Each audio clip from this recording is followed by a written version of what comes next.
Here's our next problem. Integral of x add 4 divided by x add 1. Again, we can simplify this. If we divide the numerator by the denominator, we'll have 1 and 3 remainder.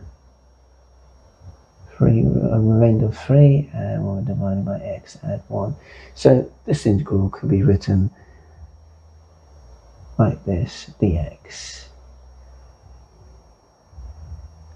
And so now we can go ahead and write, if we integrate 1, we'll have x added to 3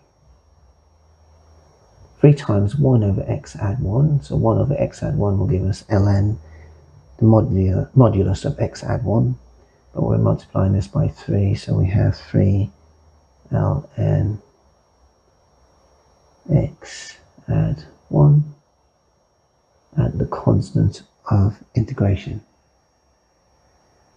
Thanks for watching this video. I'm Alistair.